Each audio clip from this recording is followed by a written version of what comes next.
오늘 본문 앞부분에서 예수님은 아주 큰 이적을 행하셨습니다. 예수님을 향해서 그렇게 완고하던 유대인들이 예수님을 믿을 정도의 큰 일인데요, 바로 죽은 사람이 살아서 무덤에서 걸어 나온 일, 나사로가 다시 살아난 일이었습니다. 오늘 본문은 이 일로 인해 일어난 그 이후의 일인데요, 아주 강력한 이적을 사람들이 보는 앞에서 행하신 예수님께 일어난 일, 그리고 닥쳐온 일은 큰 영광과 송축을 받는 일이 아니라 죽음의 위협이었습니다. 나사로를 살린 일로 인해서 유대인들은요, 예수님을 향해 죽음을 생각하게 되었습니다.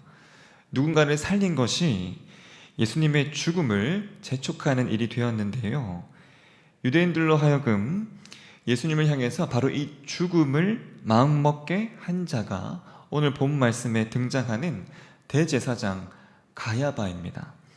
예수님께서 나사로를 살리신 바로 이 일, 그 일로 유대인들 사이에서 공회가 열리는데요, 이 공회에 참석하고 있던 자 중에 한 사람이 바로 이 가야바였습니다. 가야바가 참석한 이 공회에서 많은 표적을 행하신 이 예수님을 어떻게 해야 할까, 이것에 대해서 논의하던 중에 굉장히 이상한 말이 나오기 시작합니다. 48절 말씀을 같이 한번 읽어보겠습니다. 시작. 만일 그를 이대로 두면 모든 사람이 그를 믿을 것이요, 그리고 로마인들이 와서 우리 땅과 민족을 빼앗아가리라 하니. 예수님의 그 큰 이적과 수많은 이적들과 로마인들과 지금 상관을 짓고 있습니다. 하지만 큰 상관이 없죠. 그런데 이들은 지금 예수님과 이 로마인들을 연결시키고 있습니다. 예수님과 함께 로마에 대한 반감을 증가시키고요, 저항감을 불러일으키는 말을 지금 공회에서 하고 있는 겁니다. 유대인들의 가장 마음 깊은 곳에 자리하고 있던 가장 큰 분노와 그리고 불안감이 커지는 그러한 순간이었습니다. 이때 이들 앞에 나선 사람이 바로 대제사장 가야바입니다. 로마에 대한 반감이 그리고 저항감이 증폭될 수 있는 바로 그 순간에 사람들 앞에 나선 것인데요, 너희가 아무것도 알지 못하는도다, 이렇게 말하면서 한순간 유대인들을 휘어잡은 후에 가야바는 로마로 향할 수 있는 바로 그 유대인들의 분노와 불안감을 예수님에게로 향하도록 합니다. 가야바가 백성들 앞에 이렇게 나서서 로마로 향할 수 있는 안 좋은 마음을 예수님께 돌린 이유는 바로 이 가야바가 로마가 임명한 대제사장이었기 때문이었습니다. 당시의 로마는 이 대제사장을 통해서 유대 지역을 통제하고 그리고 통치하려고 했습니다. 이 목적으로 로마가 임명한 자가 바로 이 가야바였는데요, 이러한 배경을 가진 대제사장이었기에 오늘 본문에서 이 가야바에게 붙이는 독특한 표현들이 등장합니다. 바로 49절 말씀 보시면 그 해의 대제사장이라는 표현이 나오죠. 원래는 대제사장은요, 한 사람만 있어야 합니다. 그리고 임기도 죽기까지입니다. 종신직이기 때문에 이 대제사장의 임기를 어느 기간이나 특정 연도로 한정할 수가 없습니다. 그런데 로마가 임명한 가야바 같은 대제사장이 생겨나니 그 해에 대제사장이라는 이 독특한 표현이 등장합니다. 그리고 47절 말씀 보시면 대제사장들이라는 복수 표현이 생겨난 이유도요, 바로 여기에 있습니다. 가야바의 장인 안나스가 대제사장이었고 여전히 영향력을 행사하고 있는 그러한 상황에서 로마로부터 임명된 이 대제사장 가야바가 또 세워지니 여러 대제사장이 존재하는 사실은 기형적인 이러한 상황이 펼쳐진 겁니다. 이러한 배경과 이러한 상황 속에서 가야바는 자신을 임명한 이 로마를 향해 유대인들의 공회가요, 반감을 가지게 되는 일을 적극적으로 막으려고 하였던 겁니다. 왜냐하면 자신의 그 자리와 위치가 위태로워질 수 있었기 때문입니다.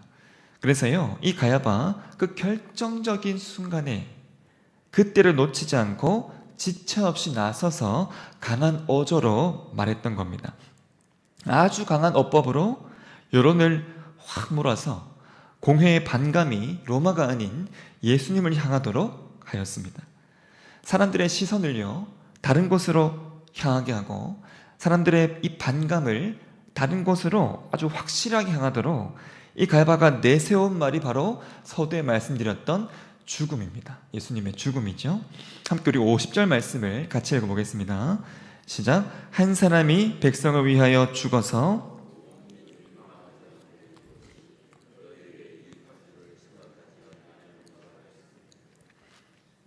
가야바의 이 말, 이중적인 의미를 가집니다. 먼저는 예수님을 죽이려고 하는 이 가야바의 의도대로 보면 백성을 위해서 한 사람, 이 예수님이 반드시 죽어야 한다는 말이 됩니다. 그런데요, 이 같은 표현을 구속사적으로 보면 그 말을 통해 하나님께서 아들 예수님을 통하여 하시는 일이 드러납니다.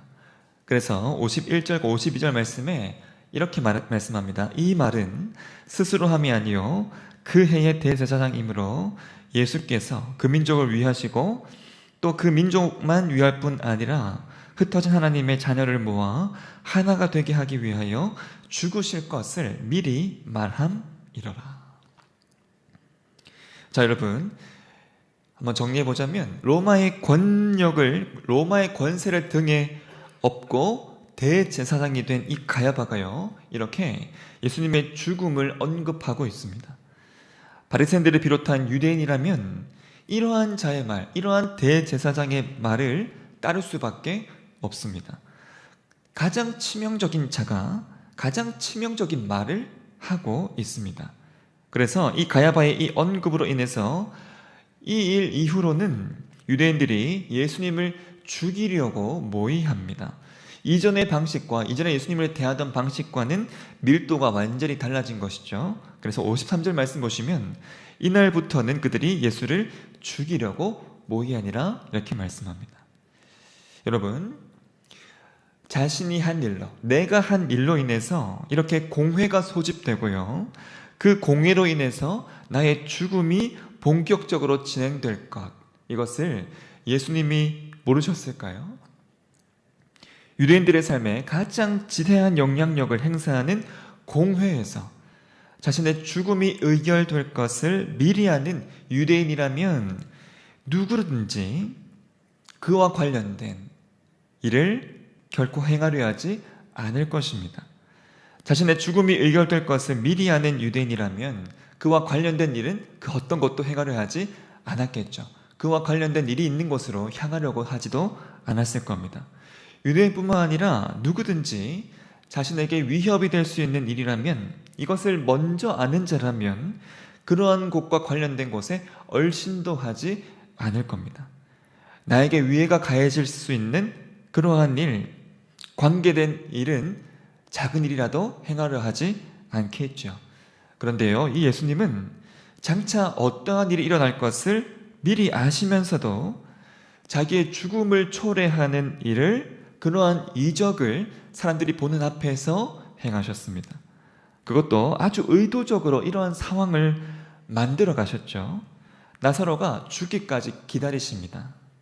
나사로를 살리기 위해서 일부러 죽기까지 기다리셨습니다. 나사로를 살린 일, 이것은 한 사람 죽고 사는 문제를 뛰어넘어서 예수님의 앞길에 지대한 영향을 주는 바로 그러한 일이었음에도 이 일이 반드시 일어나게 하신 것입니다. 여러분, 예수님의 바로 이러한 모습은 예수님 주변에 있었던 자들과 완전히 다른 모습이었습니다. 예수님 주변에 있었던 수많은 유대인들도 그렇고 오늘 공회에 모집되어서 보여주고 있는 대제사장들의 모습도 그렇고 바리새인들도 그렇고 표면적으로는 하나님의 뜻을 앞세운다 했지만 모두가 다 자기의 유익을 위해서 다 일어서고 다 나섰습니다. 이러한 자들과 이러한 상황들 한가운데 있었던 예수님은 이러한 모습과 완전히 달랐습니다. 자기의 유익이나 자기의 이익이나 자기의 편안함과 관계없이 오히려 그러한 것과 정반대의 것을 향해서 나아가신 것입니다. 여러분, 사실은 누구보다도 내세울 것이 많고 앞장설 수 있는 분이 바로 이 예수님이십니다. 그런데요, 이러한 예수님께서 친히 억압되고 속박되는 길을 걸어가셨습니다. 한없이 고개를 들 수 있는 예수님이시지만 저와 여러분을 위해서 그 자세를 한없이 낮추셨습니다. 그럴 필요가 전혀 없는 분이신데 그러한 길을 자처하신 것이죠. 그래서 여러분 54절 말씀 같이 한번 읽어보겠습니다. 시작. 그러므로 예수께서 다시 유대인 가운데 드러나게 다니지 아니하시고 거기를 떠나 빈들 가까운 곳인 에브라임이라는 동네에 가서 제자들과 함께 거기, 여러분, 심지어는 자유를 완전히 박탈당하는, 그리고 속박될 수밖에 없는 위협까지 생겨납니다. 예수님이 현장 수배가 되시는데요, 57절 말씀 보시면 이는 대제사장들과 바리새인들이 누구든지 예수 있는 곳을 알거든 신고하여 잡게 하라 명령하였음이러라, 이렇게 말씀합니다. 대제사장들과 바리새인들은요, 예수님을 찾다가 자신들이 잡지 못하니 백성들을 다 동원하기 시작합니다. 그래서 백성들을 통해서 예수님을 잡아서 죽이려고 하였습니다. 여러분, 출애굽기에서 바로가요, 애굽 사람들을 다 동원해서 이스라엘 민족을 멸망시키려고 했던 꼭 그러한 모습입니다. 유대인들은 바로의 그 모습에서 한 걸음 더 나아가서 강대국까지 동원해서요, 강대국의 형벌까지 준비하였으니 더 악랄하다고 할 수 있습니다. 이 현상 수배로 인해서 예수님을 찾던 자들이 성전에서 이러한 대화를 나눕니다. 56절 말씀 보시면 그들이 예수를 찾으며 성전에 서서 서로 말하되 너희 생각에는 어떠하냐? 그가 명절에 오지 아니하겠느냐 하니, 같은 민족으로부터 이렇게 현상 수배가 된 채로 명절에, 너무나 중요한 명절에 성전에 가는 것조차도 자유롭게 되지 못하게 된 것입니다. 사랑하는 성도 여러분, 나를 향해서요, 사람들이 수군거리는 것, 나의 죽음을 위해서 사람들이 모이는 것, 그리고 민족 전체가 나서서 나를 잡아 죽이려고 하는 것, 그래서 나를 따르는 자들과 함께 수많은 사람들의 눈을 피해서 숨어 다니는 바로 이러한 수많은 일들을 예수님께서 끊임없이 우리를 위해 당해주셨습니다. 오늘 말씀을 대하는 저와 여러분을 구원하기 위해서 보여주시는 예수님의 모습, 그 발걸음은 이러하였습니다. 예수님을 향한 여러분의 모습은 어떠하십니까? 예수님을 위해서 불편해져야 하는 일, 내 자유를 박탈당하는 일, 그리고 속박되고 고난을 당해야 하는 바로 그러한 일을 예수님처럼 우리를 위해서 선택하고 계십니까? 나를 구원하기 위해서 온 피를 흘리신 예수님을 위해서 몇 방울 땀방울조차 흘리는 것, 그 수고조차도 반기지 않고 찡그리는 모습이 있지는 않으십니까? 우리를 위한 일이라면, 우리 구원을 위한 일이라면 그 어떠한 것이든, 심지어는 자기의 목숨이라 해도 우리를 구원하는 그 일을 두고 저울질하지 않으셨던 그 예수님을 향해서요, 아주 작은 것으로 저울질하고 앞뒤를 재지는 않으셨는지요? 내 유익보다도 예수님을 위해서 우리가 나서고 일어설 수 있기를 소망합니다. 그러한 모습이 나를 위해서, 나의 구원을 위해서 끊임없이 그렇게 나아가시고 보이셨던 예수님의 그 모습이 예수님을 대하는 우리의 모습 되기를 간절히 소망합니다. 무엇보다도 어떠한 상황에서도 저와 여러분의 구원을 위한 그 계획을요, 지체하지 않으시고 방해되지 않게 하시는, 오히려 어떠한 상황에서도 그 뜻을 밝히 드러내신 바로 그 삼위 하나님, 악한 그 해의 대제사장 가야바의 그 말을 통해서도요, 우리의 구원을 이렇게 분명하게 드러내시는 그 삼위 하나님의 모습, 그 역사하심을 여러분 더욱 기억하시고, 우리 구원을 위해 이렇게 일하셨던 하나님을, 그 사랑을 우리가 더욱 나타내고 증거하는 그러한 삶을 살아가시기를, 그래서 죽기까지 그러한 자리를 끊임없이 거부하지 아니하시고 끊임없이 그러한 자리로 나아가셨던 그 사랑이 더욱 드러나고 그 향기가 더욱 드러나는 그러한 삶을 살아가는 저와 여러분의 삶이 되시기를 예수님 이름으로 축원합니다. 아멘. 하늘에 계신 우리 아버지, 아버지의 이름을 거룩하게 하시며 아버지의 나라가 오게 하시며 아버지의 뜻이 하늘에서와 같이 땅에서도 이루어지게 하소서. 오늘 우리에게 일용할 양식을 주시고 우리가 우리에게 잘못한 사람을 용서하여 준 것 같이 우리 죄를 용서하여 주시고 우리를 시험에 빠지지 않게 하시고 악에서 구하소서. 나라와 권능과 영광이 영원히 아버지의 것입니다. 아멘. 함께 우리 기도 제목 함께 읽고 기도하도록 하겠습니다.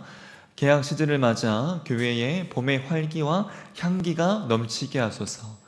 숲마다 모이는 기쁨이 넘치게 하시고 더욱 하나 되게 하소서. 시민 아카데미를 통해 영적, 육적 유익을 충만히 누리게 하소서. 봄 집회를 통하여 교회가 더욱 영적으로 뜨거워지게 하소서. 작은 예배를 통해 지적으로 자라고 영적으로 깊어지게 하소서.